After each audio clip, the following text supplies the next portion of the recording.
Ya, di sini saya akan menjelaskan bangunan kos-kosan yang saya buat.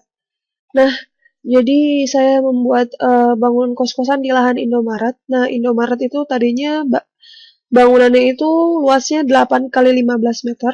Di sini 8, di sini 15. Dengan lahannya itu berbentuk trapesium, di sini 8, di sini 19 meter, di sini 22 meter. Namun untuk bangunan kos-kosan yang saya desain sendiri, ini tuh 8 dikali 19 meter bangunannya saja. Jadi di sini ada sisa 3 meter gitu. Sisa lahan parkirnya. Nah, yang bangunan yang saya pertahankan itu bangunan Indomaretnya itu semua saya pertahankan. Yang paling saya hanya menambah kan tadinya 8 kali 15 meter saya tambah sekitar 4 meter ke sininya gitu. Nah, untuk teknologi yang saya gunakan untuk menurunkan cooling load, nah di sini saya belum memikirkan, saya paling hanya menggunakan roof vegetation ya di atap ini. Saya menggunakan flat roof, kemudian saya pakai roof vegetation. Jadi, nah kemudian kan kalau ada roof vegetation ini berarti kan nanti sinar matahari yang ditangkap akan terlebih dahulu diserap oleh si roofnya ini sehingga itu bisa menurunkan uh, cooling load si buildingnya ini gitu. Kemudian di building ini saya menggunakan solar PV. Di sini solar PV, kemudian ini solar thermal. Nah, solar PV ini digunakan untuk sebagai cadangan saja, sebagai cadangan kebutuhan listrik yang dibutuhkan dalam bangunan ini, dan juga ini solar thermal yang digunakan sebagai sistem pemanas air, sebagai sistem water heaternya. Saya menggunakan solar PV dan solar thermal ini di roof vegetationnya. Nah, nanti ini tuh orientasinya menghadap ke barat ya, karena di barat ini pasti dia mendapatkan sumber cahaya matahari yang lebih banyak dibandingkan dengan orientasi yang lain gitu. Kemudian harga yang harus dibayarkan oleh mahasiswa per bulannya sebenarnya saya belum mematok harga. Kenapa? Karena saya belum melakukan simulasi yang membuat OSM-nya. Jadinya itu saya hanya baru membuat SketchUp-nya saja, membuat desainnya saja.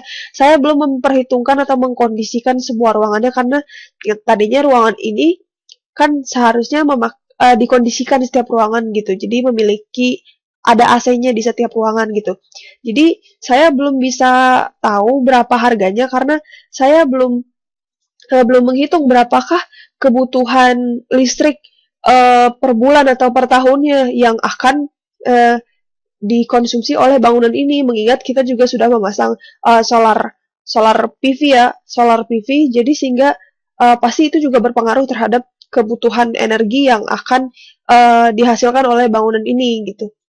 Kemudian juga saya belum memperhitungkan seperti kacanya materialnya apa, material bangunannya apa, sehingga saya belum mengetahui berapa sih kebutuhan energi atau kebutuhan listrik yang akan yang akan dihasilkan atau dibutuhkan oleh si bangunan ini. Jadi saya belum bisa mematok harga untuk persewa kamar untuk mahasiswanya karena pasti dari barang-barang elektroniknya juga yang lainnya juga berpengaruh nanti terhadap harga sewa yang akan ditawarkan. Paling saya baru mengira-ngira harganya itu sekitar 10 juta. Ya, sekitar 10 juta ke atas gitu per kamarnya. Nah,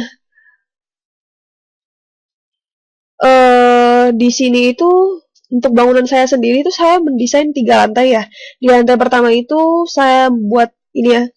Lantai pertama itu parkiran, kemudian di sini ada ruang pembantunya, di sini laundry, kemudian tangga, kemudian di sini saya buat 6 kamar mahasiswa. Di sini adalah ruang lounge-nya buat nonton TV. Di sini itu 4 kamar mahasiswa dan 1 kamar ibu kosan, dan juga ini dapur dan juga ruang makannya. Mungkin hanya itu saja yang bisa saya sampaikan untuk presentasi bangunan kos-kosan saya kali ini. Terima kasih.